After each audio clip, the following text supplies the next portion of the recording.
The new bloodline just added another new member, so we'll see all the tension that's going to bring. We'll also check out what's new with Big E, Dominik Mysterio, and more. Starting things off with a big unexpected move for the new bloodline. On the night before Backlash, Solo Sikoa told Jacob Fatu that they need more soldiers, which is true. It was not supposed to be a two-man show, with just Jacob and Solo right now. It was supposed to be the four of them together at the moment. But both the Tongan brothers went down with injuries, which leaves Jacob and Solo all by themselves. So, with their numbers being quickly depleted, Solo Sikoa realized that he needed to make some calls and bring in more people to give him that extra reinforcement that they desperately so need, with the Tongans being out. And it ended up taking less than 24 hours to find out what Solo Sikoa's big plan was. As the United States title Fatal 4-Way match was on, it looked like LA Knight was closing in on the title. He was just seconds away from putting Jacob through the commentary table, with neither Drew McIntyre or Damian Priest being in sight to break up the pin. But it was Solo Sikoa who pulled Jacob Fatu off the table and saved the day. And right as LA Knight is about to lay hands on Solo Sikoa, out comes the debuting Jeff Cobb to save the day. Jeff Cobb takes out LA Knight and sets up the perfect situation for Jacob Fatu to take advantage of and retain his United States title. But as they were going up the ramp, we get some amazing storytelling with just their facial expressions. Jacob's facial expressions are very cold and dismissive towards Solo and Jeff Cobb, as if he's acknowledging that he had no idea they were coming out during that match, and most definitely did not want their help. Jacob did not verbally say all those things, but just by looking at his face in the closing moments as he walked away from Solo and Jeff, you can just feel all those things being said just by the look on his face. Jacob Fatu was left completely out of the loop on the Backlash outside interference, and was left out on the inclusion of Jeff Cobb into Solo's group, and that entire situation as well. Jacob was asked about the whole scenario during the post-show press conference, but he did not give a detailed answer. All he said was to look at his face, and that should tell you the answer, and his face certainly told the whole story. Things were already starting to get distance between Solo and Jacob before Backlash, but it looks like Jeff Cobb and this entire situation right here just pulled Jacob and Solo even more apart from each other. And what happened at Backlash is certainly going to create conflict, because Solo's argument is going to be that without Jeff and himself coming out, Jacob would have lost his title. But Jacob's argument is going to be that he did not ask for help and had everything under control. The move is pretty beneficial though for all sides. For Solo Sikoa, it elevates him and puts him back on the map. Just 1 year ago, Solo was leading the entire new bloodline and was the tribal chief. And just before Backlash, Solo was not doing that much at all besides being a right hand to Jacob. But now with this inclusion of Jeff Cobb, you can feel the power dynamics start to shift back in Solo's favor again. Solo now has one massive new soldier under his leadership that will do whatever he says.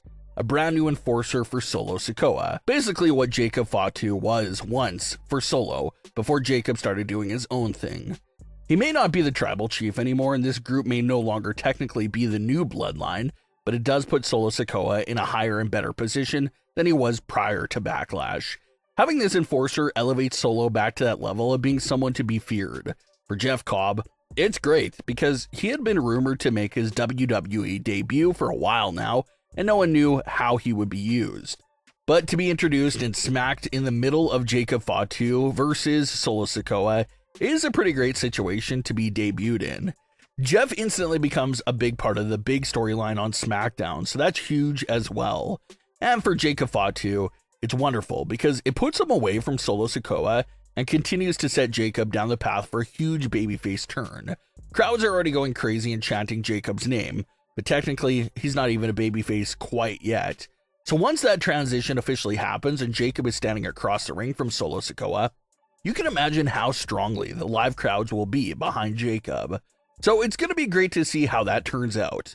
You also have fans out there that believe that Solo Sikoa is not done reloading his new faction at all. On the SmackDown before Backlash, Solo did not say that they were in need of one new soldier, but he used the plural form. He said that they were in need of more soldiers. And considering that Jeff Cobb is just one single individual, fans are wondering if Solo Sikoa has at least one extra new soldier up his sleeve that's waiting to be brought in. History tells us that this could be the case. Just look at how Solo brought in the Tongan brothers. He brought them in one at a time and a few weeks apart. So maybe Solo's taking that same approach again. Maybe he does have someone to pair up with Jeff Cobb, and it'll be a few weeks before we see who that individual is. It's going to be a great and major feud for the US title if it truly does turn out to be Jacob versus Solo for the title. Some fans are discussing that it would make a pretty big SummerSlam matchup, so we'll see if WWE can stretch the story out until then. Becky Lynch is a heel that's doing some pretty despicable things right now, but she did recently kick some truth about an ongoing issue with pro wrestling and with its fans. And that's the topic of a double standard being in place for the aging male and female stars. Becky said that no one tells the older men on the roster, like Seth Rollins or CM Punk, to go away and move aside for the younger stars. But when it comes to the women, like herself in WWE, who are in their late 30s, everyone wants them to hang up their boots, retire, and stop hogging the spotlight. So Becky pointed out how everyone loves and appreciates the male stars who are in their late 30s and up to mid 40s. But when it comes to the women, they're being told by fans and others to go away. And Becky's right. This is something that even Big E agreed on during the Backlash press conference. Big E said that it's wrong and that he wishes the older women in WWE got the same treatment and love from fans that the older male stars get. Dominik Mysterio was recently interviewed on the Babyfaces podcast, and Dominik opened up about his unique plans to win the Money in the Bank contract and what he would do with it. Dominik Mysterio said that everyone's too selfish and about themselves when it comes to the Money in the Bank contract. They always want to cash it in on a singles world title. Dominik said that he would definitely do things differently.